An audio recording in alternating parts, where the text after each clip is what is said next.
Hare Krishna. Audio video clear irukka? Clear irukku Mataji. Thank you. Hare Krishna.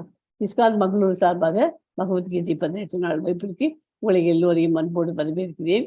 இன்னைக்கு Day 4 Chapter 4 4வது chapter படிக்கலாம். அதுக்கு முந்தைய பிரேயரோட start பண்ணலாம்.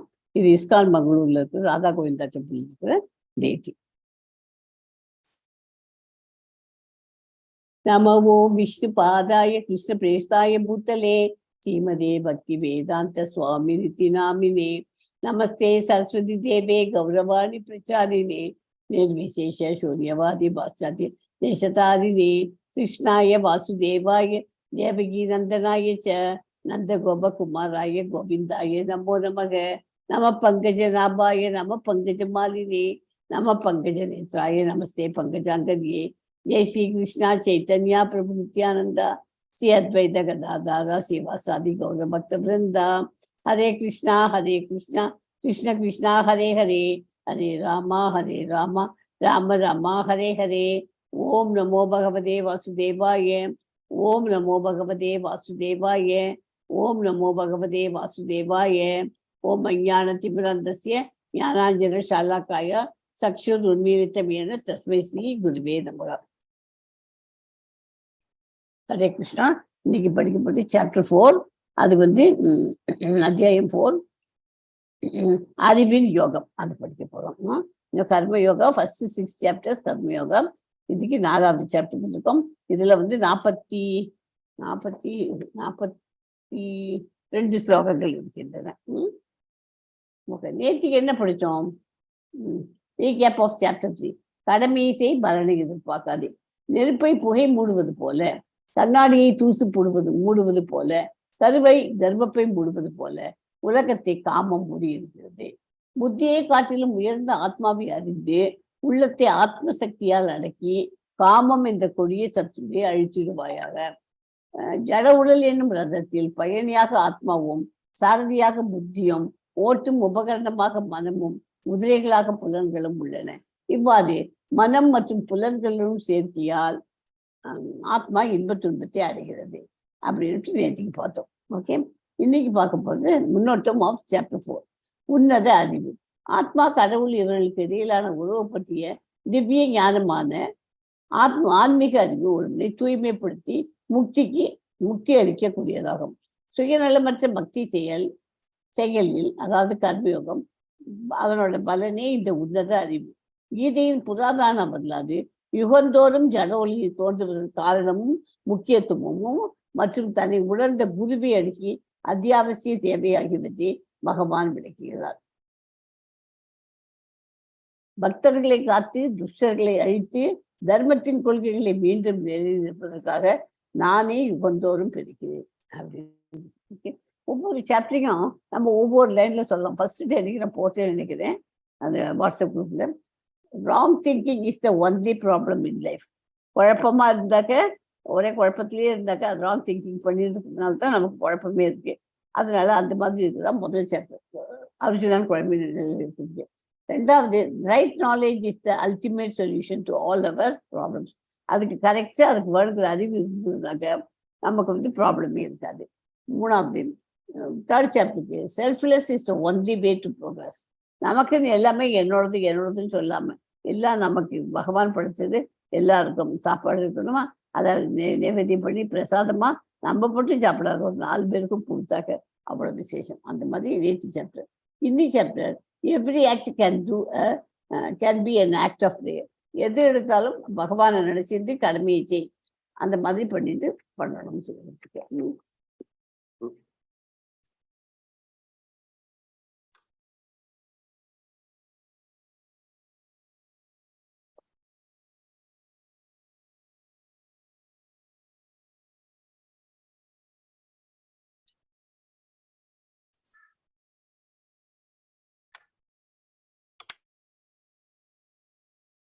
பகவான் சொல்கிறார், சாஸ்வதமான இந்த கர்மயோகத்தை நான் சூரிய பகவானுக்கு சொன்னேன், அதை மனுவுக்கும் மனு இஸ்வாகுவிற்கும் சொன்னார். இப்படி பரம்பரையாக வந்த இந்த கர்மயோகத்தை ராஜ ரிஷிகள் அறிந்தார்கள். அந்த யோகம் வெகு காலமாக மறைந்து விட்டது. நீ எனக்கு பக்தன், அன்பன், நண்பன் என்ற காரணத்தினால் புராதனமான அந்த யோகத்தை இப்போது உனக்கு நான் சொல்கிறேன். இது உயர்ந்த ரகசியம். இதற்கு அர்ஜுனன் கேட்கிறான், அதனுடைய உபதேசம் சூரியனுக்கு செய்தாய் என்பதை நான் எப்படி அறிவது? முதல்ல இந்த இதை பற்றி பகவத்கீதையை சூரியனுக்கு சொன்னேன் அப்படிங்கிறது எனக்கு எப்படி தெரியும்? உனக்கு தெரியாது. எப்போதும் பகவான் கூறினார், எப்போது நாமத்திற்கு தாழ்வு ஏற்பட்டு அதர்மம் இதற்கு அர்ஜுனன் கேட்கிறான், உன்னுடைய உபதேசம் சூரியனுக்கு செய்தாய் என்பதே நான் எப்படி தெரிந்து கொள்வது, அறிவது? அதுக்கு பகவான் சொல்றார், எப்பொழுது தர்மத்திற்கு தாழ்வு ஏற்பட்டு அதர்மம் தலை தூக்குகிறதோ அப்போதெல்லாம் என்னை நான் சிருஷ்டித்துக் கொள்கிறேன். சகல பாக்கியங்களிலும் பாபங்களிலும் பெரும் பாபம் செய்தவனாக இருந்தாலும் ஞானம் என்று ஓடத்தினால் பாப சமுத்திரத்தை நீ கடந்து விடுவாய். அர்ஜுனன் நன்றாக வளர்ந்த நெருப்பானது எப்படி விறகுகள் இருந்து சாம்பலாக்கி விடுமோ அப்படியே ஞானம் என்ற அசல் ஞானம் என்ற அக்னியானது எல்லா கர்மங்களையும் சாம்பலாக்கிவிடும். அஞ்ஞானத்தால் உதித்து உன் மனதில் குடிபுகுந்த இந்த ஆத்ம ஞானம் என்ற கத்தியினால் துண்டித்து விடுவாயாக. ஓகே, இது ஒரு ஜஸ்ட் உங்களுக்கு இதை பற்றி சாப்டர் பற்றி அது பரம்பரையா வரும். ஃபர்ஸ்ட் இது யாருக்கு சொன்னார் பகவத்கீதையை? சூரிய பகவான் விவஸ்வானுக்கு சொன்னார். அந்த விவஸ்வானுக்கு சொன்னது அது பரம்பரையா வந்தது. கொஞ்ச நாளுக்கு அப்புறம் பார்த்தா அது மறைஞ்சு போச்சு போல தோன்றுது. அப்ப என்ன பண்ணார், மறுபடியும் அதை அர்ஜுனனை தேர்ந்தெடுத்து அர்ஜுனனுக்கு சொன்னார். ஏன் அர்ஜுனனை தேர்ந்தெடுத்தார் யாருக்கா தெரியுமா? ஏன்னா அவருக்கு அர்ஜுனன் சிறந்த நண்பன், அன்பன், சின்ன வயசுலேருந்தே அவரோட தூய பக்தனவர். அதனால எல்லாருமே தெரியும். அவர் ஒவ்வொரு பிறவியிலும்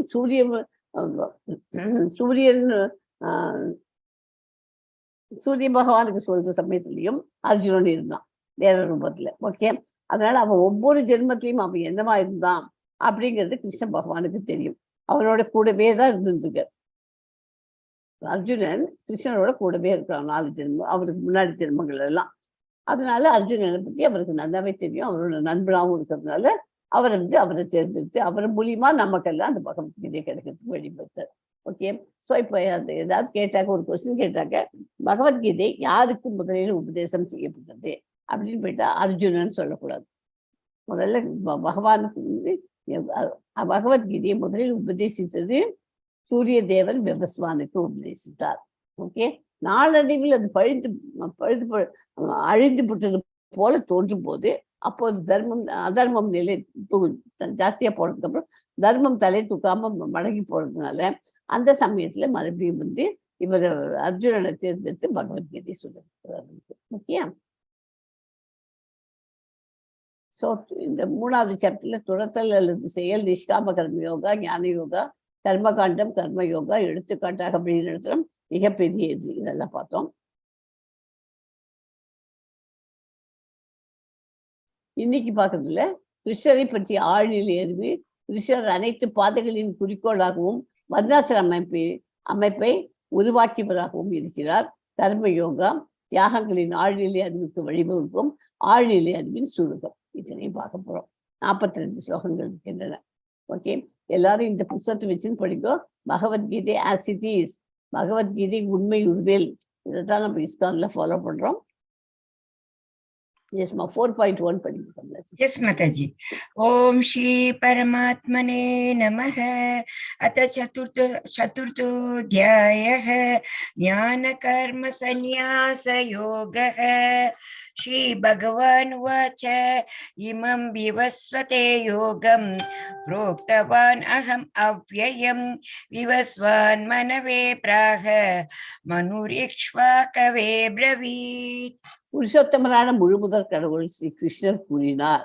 ஸ்ரீ பகவான் வாச்சன் இல்லையா, கிருஷ்ணர் கூறினார், அழிவற்ற இந்த யோக விஞ்ஞானத்தை நான் சூரிய தேவனான விவஸ்வானுக்கு உபதேசித்தேன். விவஸ்வான் மனித குல தந்தியான மனுவுக்கும் மனு இசுவாகு மன்னனுக்கும் இதனை முறையே உபதேசித்தனர். எப்படி? முதல்ல யோக விஞ்ஞானத்தை சூரிய தேவன் விவசானுக்கு, விவசான் மனித குல தந்தை மனுவுக்கும் மனு இசுவாகு மன்னனுக்கும் இதனை முறையாக உபதேசித்தார்.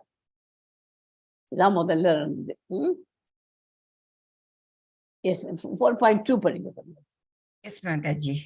एवं परंपरा प्राप्तम् इमं राजर्षयो विदुः सकाले नेह महता योगो नष्ट परन्तप.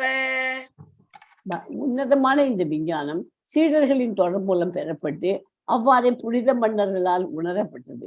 ஆனால் காலப்போக்கில் அந்த தொடர் விட்டு போகவே விஞ்ஞானம் மறைந்து விட்டது போல தோன்றுகிறது. திரேதா யுகத்தின் ஆரம்பத்தில் பகவானுடனான உறவு பற்றிய இந்த விஞ்ஞானம் விவஸ்வானால் மனுவிற்கு வழங்கப்பட்டது. முதல்ல பகவான் விவஸ்வானுக்கும், விவஸ்வான் மனுவுக்கும், மனித குலத்தின் தந்தையான மனு தனது மகனும் பூலோகத்தின் மன்னனும் ஸ்ரீ ராமரவதரித்த ரகுவம்சத்தின் முன்னோடியுமான மன்னன் இஷ்வாகுவிற்கு இதனை அளித்தார். யாருக்கெல்லாம் வரிசையா வருது? சூரிய வம்சம் விவஸ்வான், விவஸ்வான்லேருந்து மனு, மனுலேருந்து இஷ்வாகுக்கு அதை அவர் அளித்தார். எனவே மனித சமுதாயத்தில் இஷ்வாகுவிற்கு சமுதாயத்தில் இஷ்வாகுவின் காலத்திலிருந்தே பகவத்கீதை இருந்து வந்துள்ளது. ஓகே, இந்த அறிவை யாரால் பெற முடியும்? பக்தனால், தூய பக்தனால் தான் பெற முடியும். அது அர்ஜுனன் கரெக்டா இருக்கு, ஆக்டா இருக்கு. யாரிடம் பெறுகிறான்? அவனுடைய நண்பன் அன்பன் கிருஷ்ண பகவான் தான். அது எப்படி கேட்டு அதுல தகுந்த வினாக்களை கேட்டு கம்ப்ளீட்டா அவர்கிட்ட ஆன்சரை கேட்டு கண்டுபிடிச்சு நமக்கெல்லாம் தெரியணுங்கிறதுக்காக. அர்ஜுனனுக்கு எல்லாம் தெரியும், கிருஷ்ண பகவானுக்கு அர்ஜுனுக்கு எல்லாம் தெரியும்னு அவருக்கும் தெரியும். நமக்கெல்லாம் தெரியப்படுத்தி பின்னாடி வரப்போற சந்ததியர்கள் எல்லாம் இதை பத்தி பகவத்கீதை பத்தி தெரிஞ்சுக்கிறதுக்காக அர்ஜுனன் கேள்வி மேல கேள்வி கேட்டு அதுக்கு ஆன்சர் வர வச்சு அதை நமக்கு படிச்சுக்கிறோம். அதுதான் எதை பற்றியது கட்டளைகளை பின்பற்றுறது. அர்ஜுனன் அவருக்கு சொல்ற கட்டளைகள்லாம் பகவான் சொல்றத நம்ம ஃபாலோ பண்ணாக்க இதுங்கிறதுக்காக அதுக்காக கேள்வி மேல கேள்வி கேட்டு இருக்கிறோம். ஓகே, சீடத்தொடர் சிதைவுற்ற காரணத்தால் சீடத்தொடர் மீண்டும் நிலைநிறுத்த வேண்டிய அவசியம் உடனடியாக எழுந்தது. 5000 ஆண்டுகளுக்கு முன்பு சீடத்தொடர் சிதைவுற்றதை கண்ட இந்த பகவான் கிருஷ்ணன் சீட பரம்பரையின் மூலம் பெறப்பட்டதை உள்ளது உள்ளபடி வழங்க வந்துள்ளது. இந்த புத்தகமாக வந்துள்ளது. ஓகே, முன்னதே இந்த விஞ்ஞானம் சங்கிலி தொடர் மூலமாக பெறப்பட்டு அதே மாதிரி தான் காலப்போகல் தொடர் மறைந்து விட்டதை போல தோன்றுகிறது. அதை மறைந்து விட்டது போல தோன்றினாலும் அது மறையல. என்ன மறை வச்சது போல தோன்றினாலும் 5000 ஆண்டுகளுக்கு கண்டறிந்த பகவான் சீட பரம்பரையின் மூலமாக பெறப்பட்டதை உள்ளது உள்ளபடியே வழங்க வந்துள்ளது புஸ்தகமாக இப்போ வந்துட்டு. ஸோ குருசீட பரம்பரை முதல்ல கிருஷ்ணர் பிரம்மா, நாரதர், வியாசர், மத்வாச்சாரியார் இந்த மாதிரி ஆர்டர்ல வரும்போது நமக்கு தெரிஞ்ச புருஷோத்தமர் 16, பிரம்மண்ய தீர்த்தர் 18வது வியாச தீர்த்தர், 20வது மாதவேந்திர பூரி, அப்புறம் 22வது பகவான் சைத்தன்யா மகாபிரபு, பகவான் சைத்தன்யா. அது பகவான் சைத்தன்யா தான் அந்த ஹரே கிருஷ்ண மகாமந்திரத்தை இருந்தவர் 22வது ஆர்டர்ல இருக்காரு. ஓகே, அப்புறம் ரூப கோஸ்வாமி, ரகுநாதர், கிருஷ்ணதாஸ், நவராத்திரி, பல்வே, ஜெகநாதர், பக்தி வினோதர், கௌர கிஷோர், பக்தி சித்தாந்த சரஸ்வதி சுவாமிகள், நம்ம ஷீலா பிரபுபாதா 32, பக்தி வேதாந்த சுவாமி ஷீலா பிரபுபாதா 32. அவருடைய குரு யாருன்னா பக்தி சித்தாந்த சரஸ்வதி. அவர் தான் போய் நீ மேலை நாடுகளுக்கெல்லாம் போய் உனக்கு நல்ல நாலேஜ் இருக்கு, நீ பகவத்கீதையை ப்ரீச் பண்ணு அப்படின்னு சொல்லி கொடுத்தது அவர் தான், பக்தி சித்தாந்த சரஸ்வதி. ஓகே, அவர் 31. இப்போ யாரு குரு சீட பரம்பரையில நமக்கு யாரை வச்சு நம்ம ஃபாலோ பண்ணணும்னு கேட்டா பக்தி சித்தாந்த சுவாமி பிரபுபாதா, ஸ்ரீல பிரபுபாதா. அவர் எந்த ஆர்டர்? 32. ஓகே, கலியுகத்தில் ஆன்மீக அறிவை பெறும் எப்படி ஆன்மீக அறிவு நம்ம பெற முடியும்? கலியுகத்துல 4 அதிகாரப்பூர்வமான சீட பரம்பரைகள் இருந்தன. பிரம்ம மத்திய, பிரம்ம மத்வ கௌடிய சம்பிரதாயம் ஒன்று முதல். அதை தான் நம்ம இஸ்கான் ஃபாலோ பண்ணுது. அதுக்கு மூலம் பிரம்மதேவர், ஆச்சாரியார் மத்வாச்சாரியார். ஓகே, ஸ்ரீ சம்பிரதாயம் அது லக்ஷ்மி தேவி ராமானுச்சாரியார், அதுவும் இருக்கு இப்போதைக்கு. சில பேர் பண்ணிட்டு இருக்காது, அதை ஃபாலோ பண்றாங்க. குமார சம்பிரதாயம் குமாரர்கள் நிம்பர்கள். ருத்ர சம்பிரதாயம் சிவபெருமான் விஷ்ணு சுவாமி. அதெல்லாம் மற்றதெல்லாம் அவ்வளவா நிறைய யூஸ் ஆகுது. இது 2 தான், மத்வாச்சாரியரும் ராமானுச்சாரியாரும் தான் நம்ம எல்லாருமே நிறைய பேர் ஃபாலோ பண்ணிட்டு இருக்கா. இஸ்கான்ல ஃபாலோ பண்ணுறது மத்வாச்சாரியார். ஓகே, குருச்சீட பரம்பரை 4 சம்பிரதாயங்கள் கிருஷ்ணன் இருந்து ஆரம்பிக்கிறது.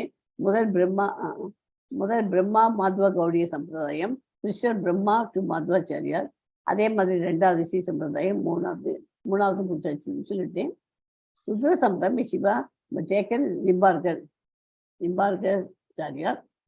அப்புறம் குமார சம்பிரதாயம் by Vishnuswami. ISKCON comes under the first Chaitanya இருப்பதால் கௌடிய சம்பிரதாயம், பிரம்மா மாத்வ கௌடிய சம்பிரதாயம், அதான் நம்ம ஃபாலோ பண்றோம்.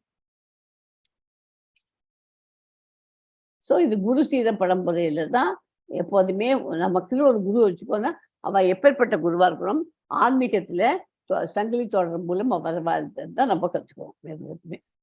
ஓகே, எஸ்மா 4.5 படிங்க. எஸ் மாதாஜி. ஸ்ரீ பகவானுவாச்ச பகூனி மே வ்யதீதானி ஜன்மானி தவ சார்ஜுன தான்யஹம் வேத சர்வாணி நத்வம் வேத பரந்தப. புருஷோத்தமனான முழுமுதல் கடவுள் கூறினார், நானும் நீயும் பற்பல பிரிவுகளை கடந்துள்ளோம். என்னால் அவை எல்லாவற்றையும் நினைவு கொள்ள முடியும். ஆனால் எதிரிகளை தவிர்க்க செய்பவனே அது உன்னால் முடியாது. நமக்கும் பகவானுக்கும் உள்ள என்ன வித்தியாசம்? கிருஷ்ணருக்கும் நமக்கும் என்ன வித்தியாசம்? யாருக்காவது சொல்ல முடியுமா?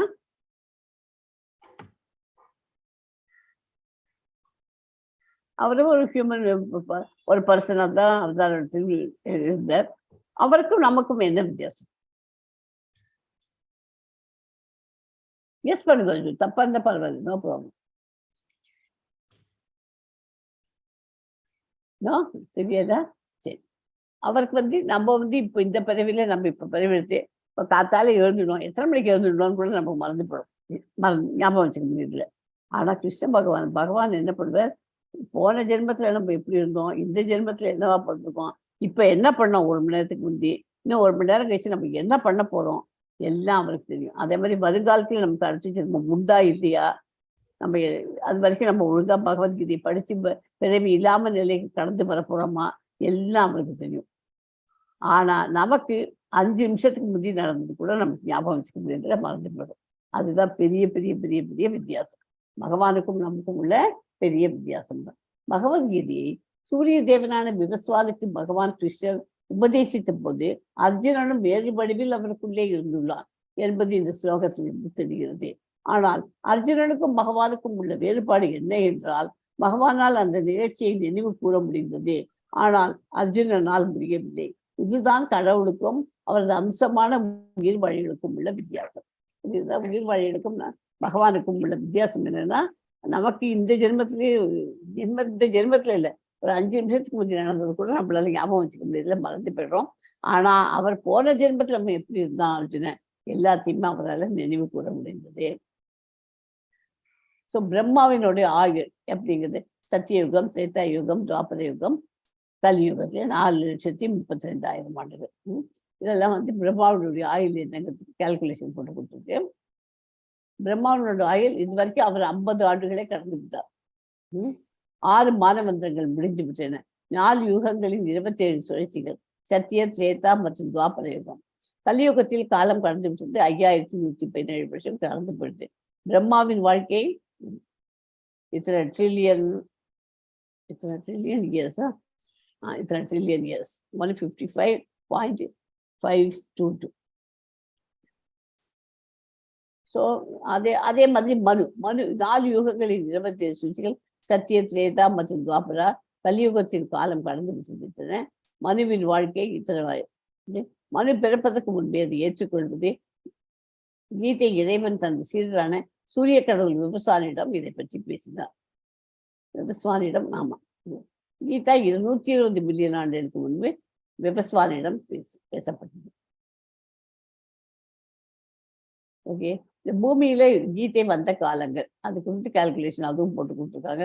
திரேதா பிளஸ் துவாபர யுகம் அது ரெண்டுத்தையும் சேர்த்து இத்தனை வருடங்கள் 2,14,00,000. ஆமா, அந்த மாதிரி. கலியுகத்தில் இதுவரை கடந்து போன காலம் 5,117. ஸோ பிரம்மாவினோட ஒரு நாளுங்கிறது இத்தனை வருஷங்கள். பிரம்மாவின் 1 மணி நேரம் ஸோ மச் வருஷம். பிரம்மாவின் 1 நிமிடம், பிரம்மாவின் 1 நொடிங்கிறதே 1,00,000. பிரம்மாவோட 1 நொடிங்கிறதுக்கு 1,00,000. அப்படின்னா பார்த்துக்கோ. ஸோ அதை மறுபடியும் 100 பட்ச விவரமா 1 நொடிங்கிறது 100 ஆண்டுகள், 1,00,000 ஆண்டுகள். 4.6 படிங்க கம்பெனி. अजोऽपि सन् अव्ययात्मा भूतानाम् ईश्वरोऽपि सन् प्रकृतिं स्वाम् अधिष्ठाय सम्भवाम्यात्ममायया. நான் பிறக்காதவனாக இருந்தாலும் எனது ஆழ்நிலை உடல் ஒருபோதும் கெட்டு போவதில்லை. மேலும் நான் அனைத்து உயிரினங்களுக்கும் இறைவனாக இருந்தாலும் ஒவ்வொரு யுகத்திலும் எனது அசல் ஆழ்நிலை வடிவத்தில் நான் தோன்றுகின்றேன். அவர் பிறப்பு இறப்பெல்லாம் அவருக்கு கிடையாது, பகவானுக்கு. இருந்தாலும் எப்போ தர்மம் சீர்குலைந்து அதர்மம் தலைத்துக் கொண்டு அப்பெல்லாம் அவர் அவதாரம் ஆவார். அனைத்து உயிரினங்களுக்கும் இறைவனாக இருந்தாலும் ஒவ்வொரு யுகத்திலும் எனது அசல் ஆழ்நிலை வடிவத்தில் நான் தோன்றுகின்றேன். அவரோட சுய ரூபத்துல அவர் எப்போதும் தோன்றுகிறார். இந்த ஸ்லோகம் இம்பார்ட்டன்ட் ஸ்லோகம். பகவான் தனது பிறப்பின் விசேஷ தன்மையை பற்றி இங்கே கூறுகிறார். சாதாரண மனிதரை போல தோன்றினாலும் தனது பற்பலிய முந்தைய பிரிவுகள் அனைத்தையும் அவர் நினைவில் வைத்துள்ளார்.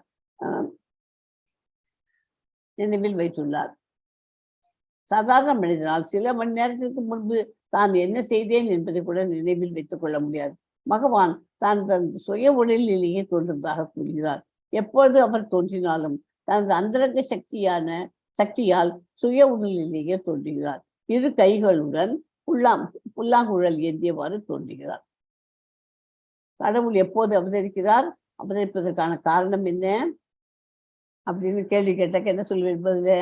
எப்பொழுதெல்லாம் எங்கெல்லாம் தர்மம் சீர்குலைந்து அதர்மம் ஆதிக்கம் செலுத்துகின்றதோ அந்த சமயத்திலெல்லாம் பகவான் தோன்றுகிறார்.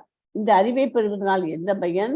பக்தர்களை காத்து துஷ்டர்களை அழித்து தர்மத்தின் கொள்கைகளை மீண்டும் நிலைநிறுத்துவதற்காக நான் யுகந்தோறும் தோன்றுகின்றேன் அப்படின்னு பகவானே சொல்லியிருக்கார்.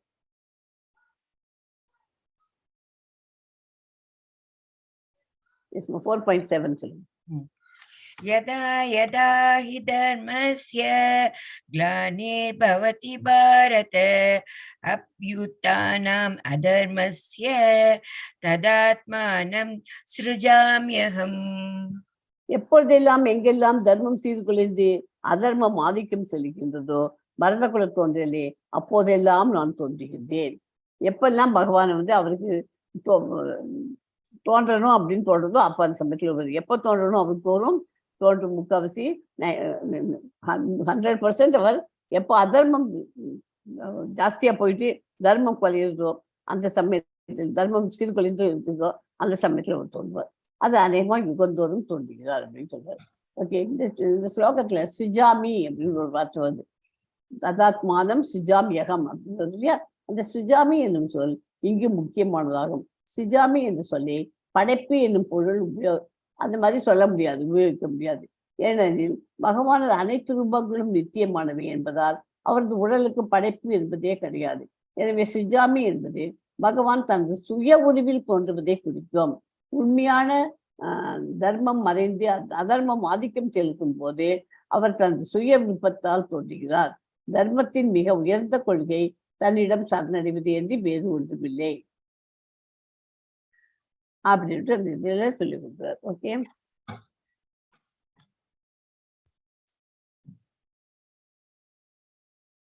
எஸ்மா 4.8 படிங்க. परित्राणाय साधूनां विनाशाय च दुष्कृतां धर्म संस्थापनार्थाय संभवामि युगे युगे. 4.8. எஸ், இந்த இதுக்கு வேர்ட் பை வேர்டு உங்களுக்கு சொல்லி கொடுத்துறேன். பரித்ராணாய அப்படின்னா காப்பதற்காக, சாதுனாம் பக்தர்களை, வினாஷாய அழிப்பதற்காக, ச மற்றும் துஷ்கிருதாம் துஷ்டர்களே, தர்மத்தின் கொள்கைகளை, சம்ஸ்தாபன அர்த்தாய மீண்டும் நிலைநிறுத்த, சம்பவாமி தோன்றுகின்றேன், யுகே யுகே யுகந்தோறும். ஓகே,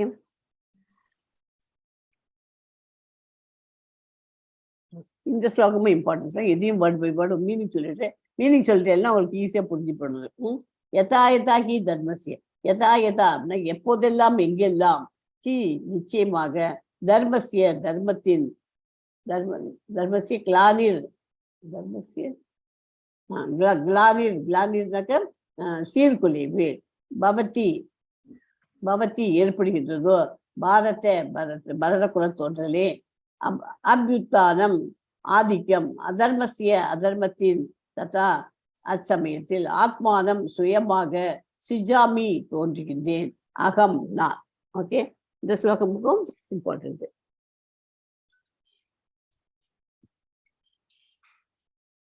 பரித்ராணாய சாதுனாம் விநாசாய ச துஷ்கிருதாம் தர்ம சம்ஸ்தாபனார்த்தாய சம்பவாமி யுகே யுகே. பக்தர்களை காத்து துஷ்டர்களை அழித்து தர்மத்தின் கொள்கைகளை மீண்டும் நிலைநிறுத்துவதற்காக நானே யுகந்தோறும் தோன்றுகின்றேன். ஒருவன் தர்மத்தை கடைபிடிக்காதது போல் தோன்றினாலும் கிருஷ்ண உணர்வில் தகுதிகளை முழுமையாக பெற்றிருந்தால் அவனை சாது என்றும், துஷ்கிருதாம் இந்த இடத்துல சாதுன்னு வருது இல்ல, பரித்ராணாய சாதுனாம் அப்படின்னு சொல்றது. சாதுன்னு என்ன, அவன் கிருஷ்ண உணர்வின் தகுதிகளை அவன் முழுசும் பெற்றிருந்தாலும் அவன் தர்மத்தினோட கடமைகளுக்கு அதை ஃபாலோ பண்ணாலும் கிருஷ்ண உணர்வில் இருக்கிறவான் அவனை சாது என்றும், துஷ்கிருதாம் கிருஷ்ண உணர்வை அலட்சியம் செய்பவனை குறிக்கிறது. துஷ்கிருதானம்னா அலட்சியம் செய்கிறோம். பக்தர்களை விடுவிக்கவும் துஷ்டர்களை அழிக்கவும் பல்வேறு அவதாரங்களில் பகவான் தோன்றுவதாக இங்கு கூறப்பட்டுள்ளது.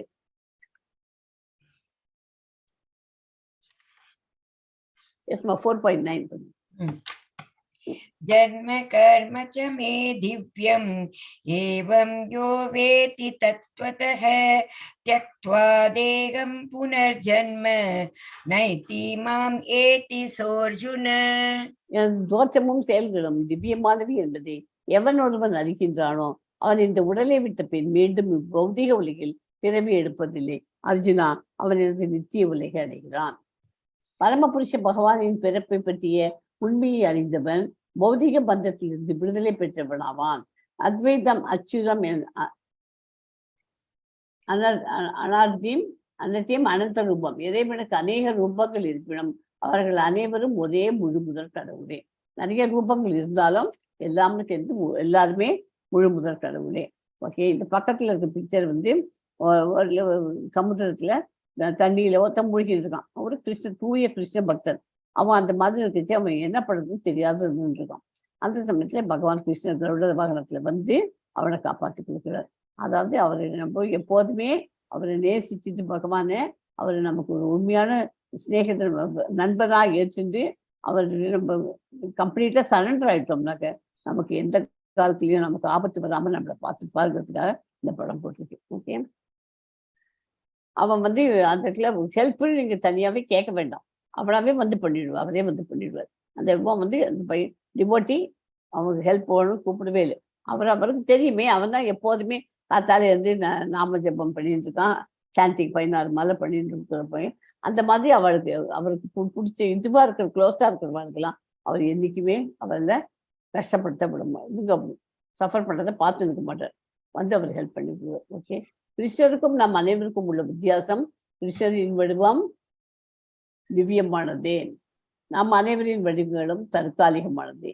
நம்மளுக்கு டெம்பரரி, அழிஞ்சு போயிடும். 150 வருஷம் தான் வாடகைக்கு நம்ம பூமியில வந்து இருக்கோம். அவர் கிருஷ்ணர் வந்து அவரோட திவ்யமானது. எப்போதும் அதே மாதிரி தான். எங்கேயாவது வயசான கிருஷ்ணர் படம்னு எதாவது பார்த்துருக்கோமா? ஒரே மாதிரி படம் தான் நம்ம பார்த்துட்டு இருக்கோம் இல்லையா? அவரோடது எப்போதுமே அவருக்கு அதெல்லாம் கிடையாது. அவர் திவ்யமானது. ஓகே.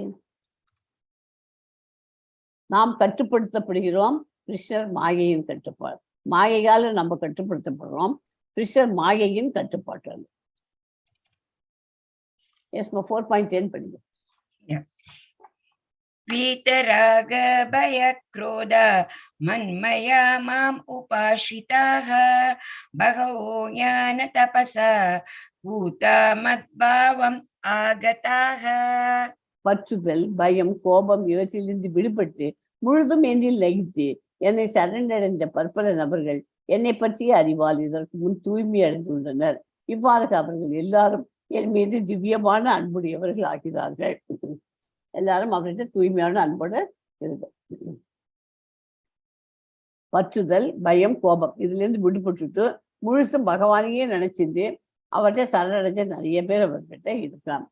அதாவது ஆன்மீக வாழ்வில் புறக்கணித்தல், ஆன்மீக வாழ்வை புறக்கணித்தல், ஆன்மீக தனித்துவத்தை கண்டு பயப்படுதல், விரக்தியான வாழ்விலால் எழும் சூரியத்திற்கான எண்ணம். பற்றுதல், பயம், கோபம்னா என்ன அர்த்தம்? பயம்னா நம்ம ஐயோ வாசல் எதுவும் ஏதோ இருட்டுப்படுத்த பயமா இருக்கு, அந்த அப்படி சொல்லுது.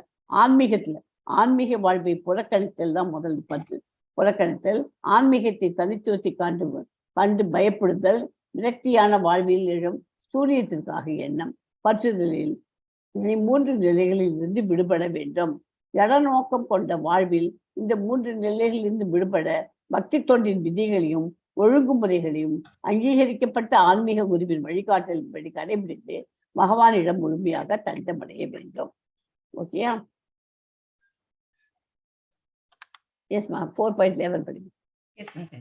ये यथा मां प्रपद्यन्ते तां तथैव भजाम्यहं मम वर्त्मानुवर्तन्ते मनुष्या पार्थ सर्वशः.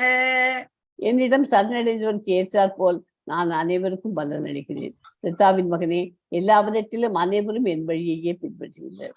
நான் வந்து என்கிட்ட சரண்டர் ஆனவளுக்கு அவ எப்படி எந்த நிலைமையில சரண்டர் இருக்கா அதுக்கேற்ற மாதிரி எனக்கு தெரியும் எப்படி கொடுக்கணும்ட்டு அவளுக்கு வடுகிறத நான் கொடுத்து அவளையெல்லாம் காப்பாற்றிருக்கேன். ஒவ்வொருவரும் கிருஷ்ணரை அவரது பல்வேறு தோற்றங்களின் மூலம் தேடிக்கொண்டுள்ளனர். பரமபுருஷ பகவானான கிருஷ்ணர் அவரது உருவமற்ற பிரம்ம ஜோதியாகவும் அணுத்துகள்கள் உட்பட எல்லாவற்றிலும் வீற்றிருக்கும் பரமாத்மாகவும் உணரப்படுகிறார். ஆனால் தூய பக்தரால் மட்டுமே கிருஷ்ணரை முழுமையாக உணரப்படுகின்றனர். அவர் கிருஷ்ணரை உண்மையா பார்க்கணுவ தூய பியோர் டிவோட்டியால் தான் அவளால் அனுபவிக்க முடியும். மட்டுமே கிருஷ்ணரை முழுமையாக உணரப்படுகிறார்கள். அவளால் தான் ஃபீல் பண்ண முடியும். எஸ் 4.12. எஸ். காங்க்ஷந்த கர்மணாம் சித்திம் யஜந்த இஹ தேவதாஹ க்ஷிப்ரம் கி மானுஷே லோகே சித்திர் பவதி கர்மஜா. பலன் தரும் செயல்களில் வெற்றியை விரும்பும் இவ்வுலக மனிதர்கள் தேவர்களை வழிபடுகிறார்கள். இந்த உலகில் இத்தகைய செயல்களுக்கு விரைவில் பலன்கள் கிடைப்பது உண்மையே. இப்ப என்ன சொல்றாங்க, அந்த டெமிகாட்ஸ் எல்லாம் ஒர்ஷிப் பண்றதை பத்தி இப்ப சொல்ல. நமக்கு இப்போ ஒரு பணம் போனோம், கையில காசே இல்லையே அப்படின்னா உடனே என்ன பண்றோம், லட்சுமி தேவிக்கு குபேர பூஜை அது இதெல்லாம் பண்றோம். பண்ணினா நல்லாவே கிடைக்கும், நிறைய பணம் கிடைக்கும். ஏன்னா லட்சுமி தேவியை கேட்டாச்சுன்னா கண்டிப்பாக. அதே மாதிரி படிப்பு வரல குழந்தைகளுக்கு அப்படின்னாக்க அது சரஸ்வதி தேவியை வழிபடுறோம். சரஸ்வதி பூஜை எதுக்கு, நவராத்திரி எப்போ எதுக்கு வழிபடுறோம்னா அந்த மாதிரி நமக்கு வேணுங்கிறதுலாம் கிடைக்கும். இதெல்லாம் இந்த மெட்டீரியல் வரல பௌதிக உலகத்துல நமக்கு அப்பப்போ கிடைக்கிற இதெல்லாம். இது எதுக்காக இப்போ கிருஷ்ணரை வழிபடுன்னு சொல்லி தரேன். நீங்க கிருஷ்ணர் தான் சுப்ரீம் காட். இந்த மாதிரி நிறைய டெமி காட்ஸ் எல்லாம் நிறைய அவர் தான் எல்லாரும் அவருக்குள்ள அடக்கம். ஸோ இது எல்லாத்தையும் தனித்தனியா நம்ம வேண்டிக்கிறத விட கிருஷ்ணர் வேண்டிட்டா படிப்பு கல்வி எல்லாமே நமக்கு அத்தனையும் ஒரே இடத்துல கிடைச்சிடும். ஓகேயா? இந்த மாதிரி டெமிகாட்ஸ் எல்லாம் தேவர்களை வழிபட்டா தேவலோகத்துக்கு போகலாம். மறுபடியும் நம்ம பண்ண புண்ணிய இதெல்லாம் முடிஞ்ச உடனே மறுபடியும் எகேன் ரீபர்த் இருக்கும். ஆனா கிருஷ்ணரை வழிபடுச்சு என்னாகும், நமக்கு ரீபர்த்தே கிடையாது. மறுபிறவிங்கிறது கிடையாது. எஸ்மா 13 படிங்க. चातुर्वण्यं मया सृष्टं गुणकर्म विभागशः तस्य कर्तारम् अपि मां विद्यः कर्तारम् अव्ययम्. தேவர்கள் பகவானின் பல்வேறு அம்சங்கள், கடவுள் ஒருவரே, கிருஷ்ண ஒரு உணர்வில் ஆர்வம் காட்டும் மக்கள் அரிதி என்பதை இந்த ஸ்லோகம் சுட்டி காட்டுகிறது. ஸோ இந்த ஸ்லோகம் 13ல 3 விதமான இயற்கை குணங்களுக்கும் அவற்றின் செயல்களுக்கும் ஏற்ப மனித சமூகத்தில் 4 வகை பிரிவுகள் ஏற்படுத்தப்பட்டன. இந்த முறையை படைத்தவன் நானே ஆயினும் மாற்றமற்ற என்னை செயல்களுக்கு அப்பாற்பட்டவனாக அறிந்து கொள். 4 விதமான இது பிராமணா, சத்ரியா, வைசியா அண்ட் சூத்ரா. 4 விதமான இயற்கை குணங்களுக்கு அவளோட குணங்களுக்கு ஏற்ப அந்த அவ குணங்கள் செயல்கள், அதுக்கு மாதிரி 4 வகை சமூக பிரிவுகளை நான் அமைச்சேன். ஆனா நான் எந்த ஜாதியும் சேர்ந்தவன் இல்லை. கிருஷ்ண பகவான் படம் நடுவில் போட்டிருக்கு. ஸோ அவர் எல்லாத்தையும் உட்காந்து கண்காணிச்சுருக்கார். ஸோ இவர் பிராமணர்கள் பண்ணணும், வேதங்களை படிக்கணும். இவர் சத்திரியன்கிறது அர்ஜுனன், எக்ஸாம்பிள் அர்ஜுனன். அவன் பண்ணுறது அவன் வாரியர், அவனுக்கு ஃபைட் பண்ணுறது தான் அவளோட தொழில். அதை பண்ணலைன்னா தான் அவன் தப்பாகும். அவன் பண்ணுறது தான் அவனுக்கு கரெக்ட். ஓகே. அதே மாதிரி வைசியர் பண்டமாத்து முறை கிடைச்ச தானியங்கள். இவன் சூத்ரன் நிலங்களை கொடுத்து தானியங்களை பயிரிட வேண்டும். அதுக்கப்புறம் அதை வாங்கி அதை விற்று அதை பணமாக்கி எல்லாம் பண்ணுறது வைசியர். அவங்களுக்கு டெசிக்னேட்டட் ஒர்க் கொடுத்துருக்கார். கடவுள் எல்லாவற்றையும் படைப்பவர். எல்லாம் அவரிடமிருந்தே பிறந்தன, எல்லாம் அவரிலேயே லயிக்கின்றன, அழிவிற்கு பிறகு எல்லாம் அவரிலேயே தங்குகின்றன. சமூக நிலையில் 4 பிரிவுகளுக்கும் அவரே படைப்பாளர். பிராமணர், சத்திரியர், வைசியர், சூத்திரர்கள் 4 பிரிவு படைத்தவராயினும் பகவான் கிருஷ்ணர் எந்த பிரிவையும் சேர்ந்தவர் அல்ல. மிருக நிலையில் இருந்து மனிதனை உயர்த்தி அவர்களிடம் கிருஷ்ண உணர்வை முறையாக வளர்ப்பதற்காக 4 பிரிவுகள் படைக்கப்பட்டுள்ளன.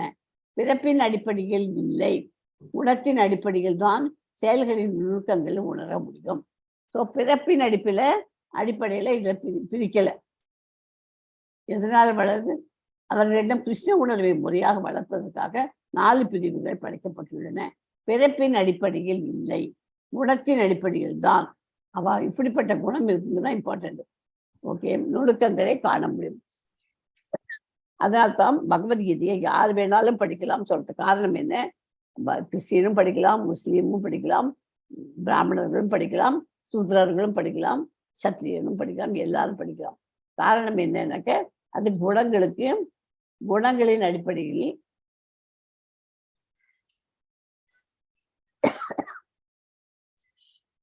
இந்த செயல்களுக்கு அப்பாற்பட்டவனாக அறிந்து கொள்.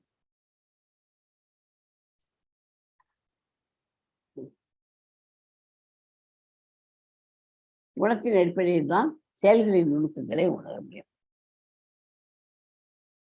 14 படிங்க.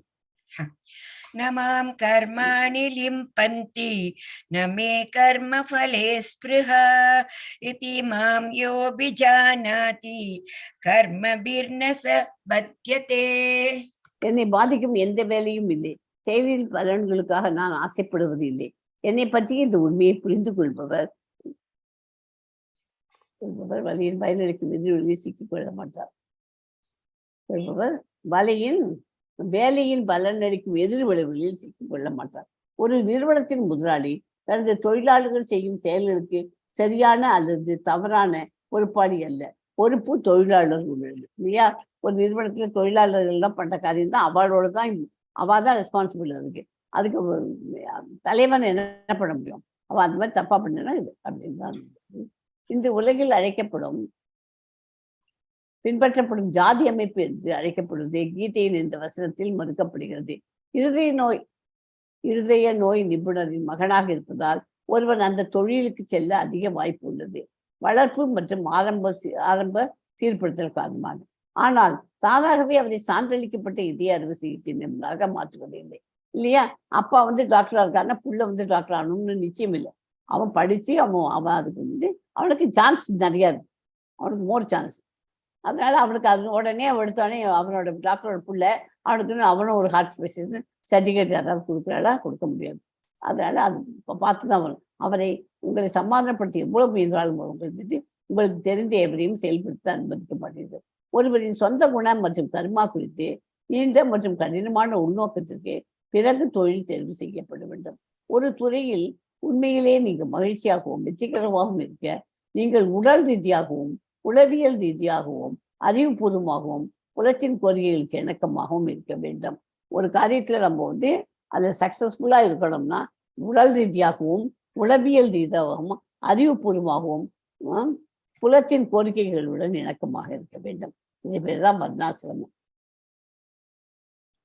ஸோ கர்மானா என்ன, விகர்மானா என்ன, அகர்மானா என்ன? கர்மானா வேதங்களை பின்பற்றது, விகர்மாங்கிறது தடைப்பட்ட செயல். இது கர்மா புண்ணிய செயல். இது கர்மாக்கு அப்படியே கம்ப்ளீட் ஆப்போசிட் விகர்மா. புண்ணிய செயல், இது பாவ செயல். இன்பம் துன்பம். கர்மா கரெக்டா கர்மாவில் இருந்தோம்னா இன்பம், விகர்மா அது பண்ணா பாவ செயல், அது துன்பம். அதனால என்ன ஆகும்? விகர்மாவில் இருக்கிறவாள்லாம் கீழுலக பிரிவில் தான் பிறப்பா. அவள் அடுத்த ஜென்மத்துல மனுஷனா பிறக்க மாட்டா, மிருகங்களா தான் பிறக்க முடியும். கர்மாவை கரெக்டா பண்ணியிருந்தா மேலுலக பிரிவுக்கு போகலாம். மேலுலகத்துக்கு போய் நம்ம பண்ண கர்மாக்கள் நல்லது காரியங்களா புண்ணிய செயல்களுக்கெல்லாம் ரிசல்ட் வந்து அதை பண்ணி புண்ணியங்கள்லாம் தீர்ந்ததுக்கு அப்புறம் மறுபடியும் பெறுவீங்க. அகர்மாங்கிறது விளைவுகள் அற்ற செயல், கிருஷ்ணருக்கான செயல், பேரானந்தம். அது அவளுக்கு மறுபிறவியே கிடையாது. அகர்மால இருக்கிறது ஆன்மீக உலகம் தான் அவளுக்கு. அதான் உலகமாகவே இருப்பா. அவள் எப்போதுமே ஆன்மீக உலகத்துல தான். இங்கே பொது உலகத்துலேயும் இருப்பா. அவள் செத்து போனதுக்கு அப்புறம் அவளுக்கு மறுபிரிவு கிடையாது, அங்கேயே ஆன்மீக உலகத்துலேயே இருப்பாள். அதுக்கு எக்ஸாம்பிள் யாருன்னா அகர்மாக்கு நாரத முனி. ஓகே, எஸ்மா ஸ்லோகம். कर्मणो ह्यपि बोधव्यं बोधव्यं च विकर्मणः अकर्मणश्च बोधव्यं गहना कर्मणो गतिः. செயல்களின் நுணுக்கங்களை உணர்வது மிக கடினம். எனவே கர்மம்னா செயல் என்பது என்ன, விகர்மம் தடைப்பட்ட செயல் என்றால் என்ன, அகர்மம் செயலின்மை என்பது என்ன என்பதை தெளிவாக அறிந்து கொள்ள வேண்டும். ஓகே, பௌதிக பந்தத்திலிருந்து விடுபடுவதற்கான உண்மையான ஆர்வம் ஒருவரிடம் இருந்தால் கர்மம் அகர்மம் மற்றும் விகர்மம் என்பவற்றில் வேறுபாட்டை அவன் தெளிவாக உணர வேண்டும். இவற்றையெல்லாம் புரிந்து கொள்ள ஒருவர் கிருஷ்ண உணர்வில் அதிகாரிகளோடு தொடர்பு கொண்டு அவர்களிடமிருந்து ரகசியத்தை அறிய வேண்டும். பகவானிடமிருந்து நேரடியாக கற்பதை போன்றதே. இல்லாவிடில் மிகச்சிறந்த அறிவாளியும் குழப்பமடைவான். ஓகே, மிகச்சிறந்த அறிவாளியும் குழப்பிடுவான். இதுக்கு எக்ஸாம்பிள் ஒன்று, யானைப்பாகன். அதை குளிப்பாட்டி அதை கரைக்கு அழிச்சு வரைச்சே பார்க்கறச்சே என்ன பண்ணுது, அதை மண்ணை அள்ளி தலையை தூக்கி மறுபடியும் போட்டு உடம்பு அழுக்க அடிச்சுக்கிறது. அதாவது பாவ விளைவுகளிலிருந்து விடுபட வேண்டும். மறுபடியும் அந்த பாவ விளைவுகளுக்கு நம்ம விக்டிம் ஆகும். அதுக்கு போய் அதில் போய் மாட்டிக்க கூடாது. அதுக்கு பதிலாக நம்ம பக்தி தொழிலே ஈடுபட வேண்டும். இந்த ஸ்லோகமும் இம்பார்ட்டன்ட் ஸ்லோகம். ஸோ விக்ரமவாதி கர்மவாதி ஞானி. விக்ரமவாதி இங்கே வேதங்களை பின்பற்ற மாட்டார்கள். விக்ரமா கீழான உயிரினங்கள், அதாவது முதல்ல கர்மா விக்ரமான்னு படித்தோம் முன்னாடி. இப்போ விக்ரமா யாரு எதிர்த்துன்னு இருக்காளோ அவளை முதல்ல படுத்தி. ஆன்மீகவாதிகளால் ஒற்றுக்கொள்ளப்பட மாட்டாது. எடுத்த பிரிவு நோக்கத்தில் தோல்வி அவளுக்கு விக்ரமாக்கு. கர்மக்காரர்களுக்கெல்லாம் பக்தி உள்ளவர்கள், வேதங்களை பின்பற்றுவார்கள், சொர்க்கம் மற்றும் உபதேவதைகளின் உலகத்தை அடைவார்கள். இறுதியில் ஜட உலகத்தை திரும்பவும் பிறகு இருப்பாங்க. ஞானியா இருக்கிறவா என்னாகும், அவளுக்கு பிறகு கிடையாது. ஞானத்தின் நிலைக்கு வந்திருப்பவர்கள் ஆத்ம தத்துவம், பயன் உலகின் விளைவு மற்றும் மறுபிறப்பின் பொருள் அறிந்தவர்கள், பக்தி சேவைக்கு வருபவர்கள் மிகவும் உயர்ந்தவர்கள். எஸ்மா 18 படி. कर्मण्य कर्मय पश्येत् अकर्मणि च कर्मयः स बुद्धिमान् मनुष्येषु स युक्त कृष्ण कर्मकृत्. கர்மாவில் அகர்மாவியும் அகர்மாவில் கர்மாவியும் காண்பவனே மனிதனில் அறிவுடையவனாகிறான். எல்லாவித செயல்களிலும் ஈடுபட்டிருந்தாலும் அவன் உன்னத நிலையில் நிலை பெற்றுள்ளான். இதுக்கு எக்ஸாம்பிள் அகர்மாக்கு நாரத முனி. அதான் படம் போட்டிருக்கு பக்கத்துல. இந்த ஸ்லோகம் அவருக்கு அந்த அகர்மாவை பற்றி தான் சொல்றது. கர்மாவில் அகர்மாவியும் அகர்மாவில் கர்மாவியும் காண்பவனே மனிதனில் அறிவுடையவன் ஆகிறான். எல்லாவித செயல்களிலும் ஈடுபட்டிருந்தாலும் அவன் உன்னத நிலையை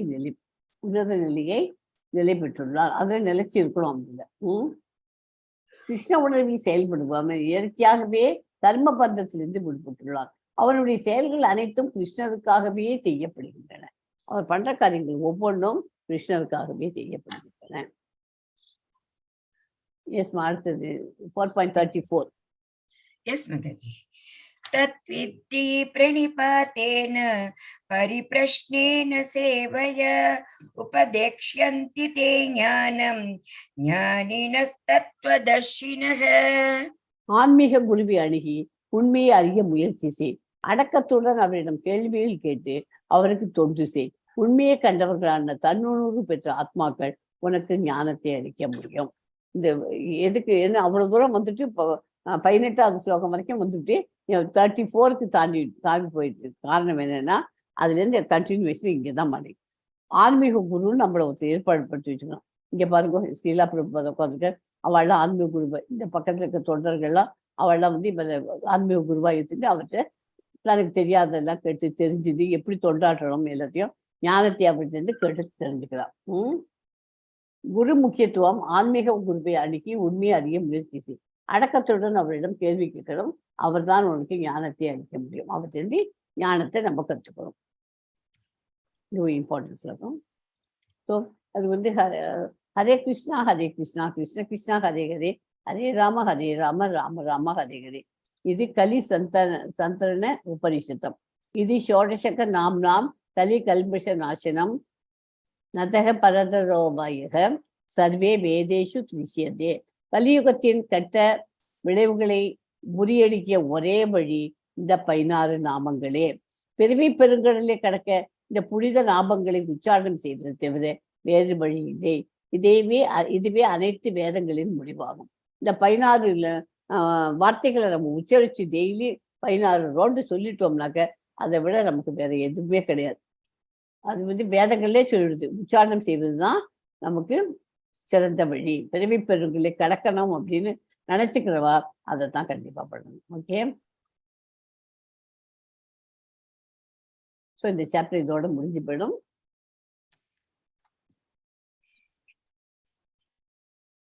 அதாவது பகுதி 1ல என்ன படித்தோம்? ஆன்மீக அறிவை பெறும் விதம், பகவான் எதற்காக அவதரிக்கிறார், செயல்களின் நுணுக்கங்கள், பல்வேறு யாகங்கள் எது சிறந்தது, ஆன்மீக அறிவை பெறும் முறை, எளிய முறை. ஆன்மீக குருவை நமக்கு வச்சுக்கணும் எப்போதுமே. ஸோ இத்தகைய விரிவான கல்வி திட்டம், இந்த சாப்டர்ல கிடைச்ச வாழ்க்கைக்கான பாடம் என்ன? இத்தகைய விரிவான கல்வி திட்டம் பகவான் கிருஷ்ணரால் ஏற்படுத்தப்பட்டுள்ள போது அங்கீகரிக்கப்பட்ட பல்கலைக்கழகத்தை, குரு சீட பரம்பரை மற்றும் சரியான ஆசிரியரையும் தேட வேண்டியது நமது கடமையாகும். ஏதோ போலி ஆச்சாரியரை போய் தேடிக்கூடாது. நம்ம தேடுறதே கரெக்டா நம்ம அந்த ஆச்சாரியார் நல்ல குரு சீட பரம்பரையில் வந்தவரா, விஷயம் தெரிந்தவரா அப்படின்னு தெரிஞ்சுட்டு நம்ம அதுக்கேற்ற மாதிரி அவர்கிட்ட எல்லாத்தையும் கற்றுக்கிறோம். ஓகே, இன்னொன்று, வெவ்வேறு விமானங்கள் வெவ்வேறு இலக்கினை நோக்கி செல்கின்றன. நீங்க எங்கு செல்ல விரும்புகிறீர்களோ அதற்கேற்ப பயணிச்சுட்டே வாங்குங்கள். ஓகே, இப்போ துபாய் போகணுமா, துபாய்க்கு வாங்குற ஃப்ளைட் வாங்கிக்கோங்க. போய் இந்த நோட்டீஸ் போர்டில் அவெல்லாம் பார்க்குறேன், போய் பார்த்து அதுக்கேற்ற மாதிரி பார்த்துக்கோ துபாய் போகிற ஃப்ளைட்டு. நீங்கள் அமெரிக்கா போகணுமா, அதுக்கேற்ற மாதிரி டிக்கெட் வாங்குங்க. நீங்கள் எங்கே போகணும்னு ஆசைப்படுறீங்களோ அதுக்கேற்ற மாதிரி டிக்கெட் வாங்கின்னு போகும். அப்படின்னு தான் நம்ம பண்ணிட்டு இருக்கோம். கையில் காசு எவ்வளோ இருக்குது, நம்ம எவ்வளோ சேர்த்து வச்சுருக்கோம், அதை வச்சுட்டு போகலாமா, இப்படி போகலாமா, சின்னதாக இந்த டிஸ்டன்ஸ் போய்ட்டு வரலாம், இல்லைன்னா உள்ளுக்குள்ளே இந்தியாவிலேயே லோக்கலாக போய்ட்டு வரலாமா, அப்படின்லாம் நம்ம பிளான் பண்ணி தான் பண்ணுறோம்.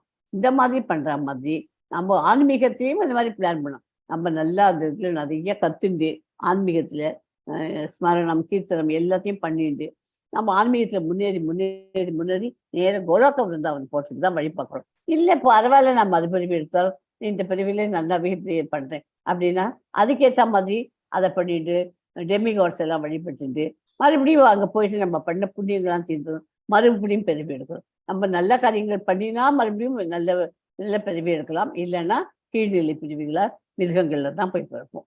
ஓகே, அது நம்மளோட குணங்கள் எப்பேற்பட்ட குணமா, சத்துவ குணத்துல இருக்கோமோ, ரஜோ குணத்துலயோ, தமோ குணத்துல அதுக்கேற்ற மாதிரி தான் நம்ம திரும்பி வந்து அதுக்கேற்ற மாதிரி பிறவியில பிறப்போம். மிருகங்கள்ல போய் பிறந்தாச்சுன்னா மறுபடியும் மனுஷனா ஆகிறதுக்கு ரொம்ப வருஷம், ரொம்ப இதாகும், யுகம் ஆகும். அதனால பெட்டர் நம்ம கிருஷ்ண பகவானை வழிபட்டு டெஸ்டினேஷன் கோலோக பிருந்தாவன் போகணும்னு தீர்மானம் பண்ணிக்கலாம். ஓகே,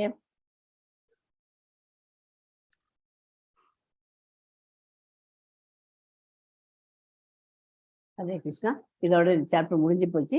உங்களுக்கு ஒரு சின்ன கதை ஒன்று சொல்லிடுறேன். அது அந்த சின்ன கதையை முடிச்சுட்டு கிளாஸை என்ன பண்ணிக்கலாம்.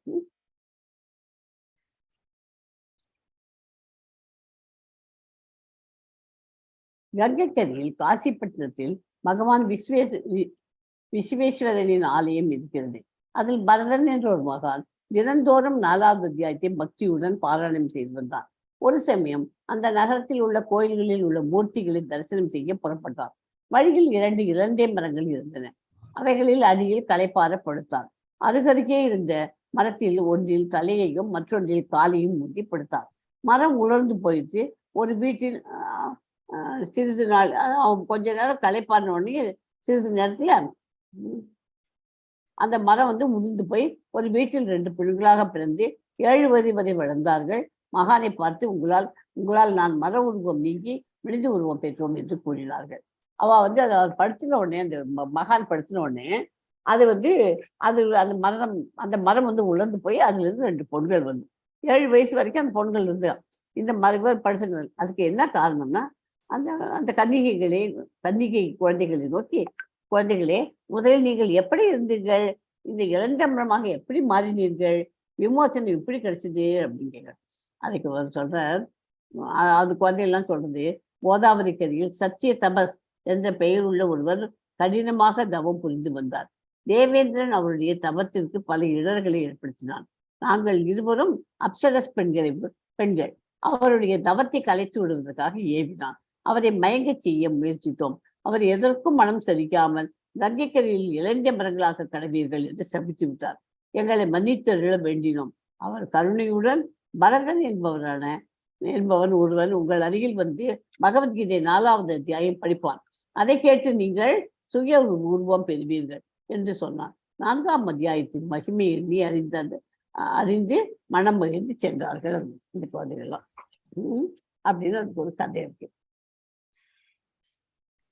ஸோ இந்த ஸ்லோகத்தை நான் சொல்றேன். இப்போ நான் சொன்ன உடனே சொல்லிட்டு ஒரே ஒரு வாட்டி ஹரே கிருஷ்ண மகாமந்திரம் சொல்லலாம். வாஞ்சா கல்பத ரூபசேச்ச கிருபா சித்திபியோ எவச்ச பத்திதானாம் பாவனேபியோ வைஷ்ணவேபியோ நமோ நமः. ஹரே கிருஷ்ணா ஹரே கிருஷ்ணா கிருஷ்ணா ஹரே ஹரே, ஹரே கிருஷ்ணா ஹரே கிருஷ்ணா, கிருஷ்ண கிருஷ்ணா ஹரே ஹரே, கிருஷ்ண கிருஷ்ணா ஹரே ஹரே, ஹரே ராமா ஹரே ராமா, ஹரே ராம ஹரே ராம, ராம ராமா ஹரே ஹரே, ராம ராம ஹரே ஹரே. இன்னொரு வாட்டி கூட சேர்ந்து சொல்லுங்க. ஒரு வாட்டி சொல்லலாம். ஹரே கிருஷ்ணா ஹரே கிருஷ்ணா, கிருஷ்ண கிருஷ்ணா ஹரே ஹரே, ஹரே ராமா ராம ராமா ஹரே ஹரே, ராம ராம ஹரே ஹரே. எஸ் கமலாஜி. ஓம் தத் சத் இதி ஸ்ரீமத் பகவத்கீதாசு உபனிஷத்சு பிரம்ம வித்யாயாம் யோகசாஸ்திரே ஸ்ரீகிருஷ்ணார்ஜுன சம்வாதே ஞான கர்ம சந்நியாச யோகோ நாம சதுர்த்தோऽध्यायः. अस्मिन् परात्मन् ननुपात्मकल्पे त्वमित्तमुत्तापितपद्मयोनिः अनन्तभूमा मम रोगराशिं निरुन्ति वातालय